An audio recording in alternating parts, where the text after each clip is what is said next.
खबरों में आगे बढ़ते हैं। गुरु तेज बहादुर सिंह जी के 350वें बलिदान दिवस पर देव संस्कृति विश्वविद्यालय में विशेष संगोष्ठी राज्यपाल गुरमीत सिंह हुए उपस्थित। हरिद्वार के देव संस्कृति विश्वविद्यालय में गुरु गोविंद सिंह श्री शोधपीठ की ओर से गुरु तेज बहादुर जी के 350वें बलिदान दिवस पर विशेष संगोष्ठी आयोजित की गई है। आपको बता दें, कार्यक्रम में मुख्य अतिथि उत्तराखंड के राज्यपाल लेफ्टिनेंट जनरल गुरमीत सिंह रहे। राज्यपाल ने गुरु तेज बहादुर जी के त्याग, मानवाधिकार की रक्षा और धार्मिक स्वतंत्रता के लिए दिए गए उनके सर्वोच्च बलिदान को श्रद्धांजलि दी। कार्यक्रम में परमार्थ निकेतन के अध्यक्ष स्वामी चिंदानंद सरस्वती भी शामिल हुए। उन्होंने कहा कि गुरु तेज बहादुर जी का जीवन पूरी मानवता के लिए प्रेरणा है। समाज को शांति, सद्भाव व करुणा के मार्ग पर चलने की आवश्यकता है। संगोष्ठी में विश्वविद्यालय के छात्रों व संकाय सदस्यों ने गुरु तेज बहादुर जी के जीवन दर्शन पर आधारित प्रस्तुतियां भी दी हैं और उनके संदेशों को जन जन तक पहुंचाने का संकल्प भी लिया। परिस्थितियों में नए नए नैरेटिव घड़े जा रहे हैं। ऐसे में एक ऐसा परिवार, एक ऐसे गुरु, ऐसे बच्चे, ऐसे साहबजादे, कीड़े मकोड़ों को भी अपनी जान प्यारी होती है, लेकिन उन्होंने तो देश के लिए, समाज के लिए, मानवता के लिए अपने जीवन का भी बलिदान कर दिया। और ये उनकी शहादत किसी सियासत के लिए नहीं थी, किसी रियासत पाने के लिए नहीं थी, बल्कि देश को बचाने के लिए, मानवता को बचाने के लिए उनकी ये बलिदान था। सबसे पहले आप सबको प्रणाम, सत श्री अकाल और जय हिंद। आज संस्कृत विश्वविद्यालय हरिद्वार के अंदर में 2 दिन की गोष्ठी हुई, राष्ट्रीय गोष्ठी, जिसके अंदर में गुरु तेग बहादुर जी का संदेश, उससे पूरा राष्ट्र क्या सीखता है, मानवता क्या सीखती है, उसके बारे में बहुत सुंदर तरीके से रिसर्च और शोध किया। मैं आपसे साझा करना चाहता हूं कि एक बहुत ही सुंदर पुस्तक लिखी गई है उनके सुप्रीम सेक्रीफाइस के ऊपर में, और उनसे हम क्या सबक सीखें। और ये विश्वविद्यालय ने 3री किताब, पहला गुरु गोविंद सिंह जी के ऊपर में, दूसरा 4 साहिबजादों के ऊपर में, और आज गुरु तेग बहादुर जी के ऊपर ये किताब लिखी गई है। गुरु तेग बहादुर जी का जो 350वां शहीदी दिवस है, इससे हमको, पूरे राष्ट्र को, पूरी मानवता को, हम सबको सीखने की जरूरत है।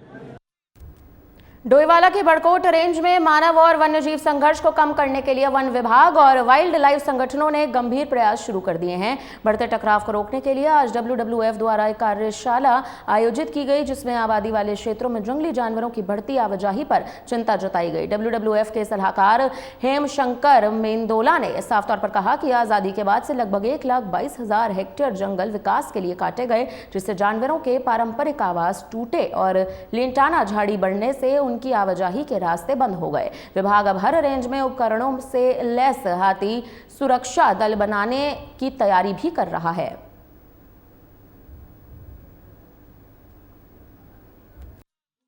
आज ही देहरादून डिवीजन के बड़कोट रेंज के कर्मी सब फॉरेस्ट हाउस बड़कोट में आए। एक वर्कशॉप है, इसका आयोजन WWF देहरादून ने किया है, जो कि टॉपिक है आजकल, जैसे कि जो प्रासंगिकता है कि मानव वन्यजीव संघर्ष की। आप देख रहे हैं दिनों दिन हाथी, लेपर्ड बस्तियों में घुस रहे हैं और फसलों को नहीं, मानव को भी उनकी खतरे की आशंका बनी रहती है। तो उस खतरे से कैसे निपटा जाए, और ग्रामीणों को यहाँ पे स्टाफ को आमंत्रित किया गया ताकि वो बेसिक टेक्निकें सीख सकें। जब ऐसी घटनाएं होती हैं तो कैसे अपने आप को, गाँव वालों को सुरक्षित रखें, और हाथी को भी सुरक्षित हम बनकर भी जंगलों पर खदेड़ रहे हैं। तो उसी टॉपिक पर ये वर्कशॉप आयोजित की गई है। उम्मीद है कि ग्रामीण भी अपनी इस जानकारी को लेके जाएंगे और अन्य लोगों से भी शेयर करेंगे, और स्टाफ की भी कोशिश रहेगी कि जब भी ऐसी घटनाएं होती है तो तुरंत त्वरित कार्रवाई करके जनप्रतिनिधियों के साथ। तो इसका उद्देश्य यही है, और उम्मीद है कि ये वर्कशॉप अपने उद्देश्यों को प्राप्त करने में सफल होगी। अब हम ये करते हैं कि हमें टाइम पे अगर सूचना मिल जाती है कि कहाँ पे हाथी का मूवमेंट है, कहाँ पे जंगली जानवरों का मूवमेंट है, तो ताकि हम एक लोग सामूहिक रूप से वहाँ पे अपना गश्त बढ़ा के लोगों को जागरूक करके, मतलब प्रचार प्रसार करके लाउड स्पीकर से, ताकि वो खतरे से दूर रहें। और हम लोग भी हमारा स्टाफ भी फील्ड करने भी पटाखों की मदद से या थोड़ा शोरगुल करके, ड्रम बीट के थोड़ा जंगली जानवरों को दूर कर सकें। स्थिति ही है, मानव वन्यजीव संघर्ष को जो है न्यूनीकरण करने के लिए बड़कोट रेंज में की जा रही है।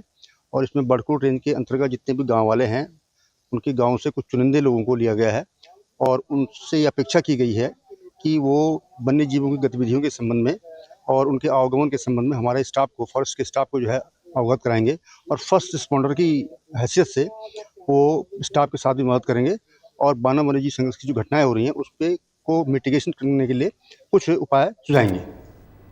खबर कोतवाली रानीपुर से सामने आ रही है। हरिद्वार में सिलसिलावार दोपहिया वाहन चोरियों पर पुलिस ने बड़ी कार्रवाई की है। कप्तान प्रवेंद्र सिंह डोभाल की टीम ने 2 व्हीलर थेफ्ट गैंग का खुलासा कर दिया है। 10 चोरी की गई मोटरसाइकिल बरामद की गई हैं। बताया जा रहा है कि ये गैंग चोरी की बाइकों को मुरादाबाद के रास्ते नेपाल तक तस्करी करता था, जहां पर मोटरसाइकिलों को महंगे दामों पर बेचकर इंटरनेशनल लेवल पर मुनाफा कमाया जाता था।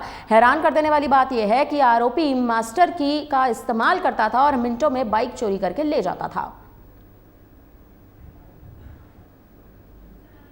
में पिछले कुछ समय से बाइक चोरी की शिकायतें लगातार आ रही थी और इसी में एसपी सिटी और इनकी टीम को लगातार इसमें लगाया गया था, क्योंकि वाहनों के चोरी के खुलासे को लेकर जो हमारी टीम में लगी थी। इसमें एक बात जो बार बार संज्ञान में आ रही थी, इसमें कुछ लोग जो यहाँ से बाइक को उठा के चोरी करके और नेपाल तक बेचने का काम कर रहे हैं। उसमें पुलिस के द्वारा एक महत्वपूर्ण सफलता हाथ लगी है। इसमें 2 अभियुक्तों को इसमें अभी तक पकड़ा जा सका है और उनसे अभी तक 10 बाइक्स जो चोरी की हैं वो बरामद की गई हैं और सभी हमारे रानीपुर, ज्वालापुर और आसपास सिडकुल क्षेत्र की चोरी की गई बाइक हैं। अन्य जो बाइक हैं उसमें कुछ बाइक के बारे में पता लगा, शीघ्र उनकी भी बरामदगी कर ली जाएगी। इसमें अन्य जो लोग सम्मिलित हैं उसके लिए हमारी टीमें लगी हुई हैं, जल्दी उनकी भी अरेस्टिंग की जाएगी। ये एक अंतर्राष्ट्रीय यहाँ से लेकर नेपाल तक इस प्रकार की बाइक चोरी करके बेचने का काम कर रहे थे। इसमें जो भी लोग सम्मिलित हैं, जो भी इसमें कार्य कर रहे हैं, उनको शीघ्र उनकी अरेस्टिंग की जाएगी।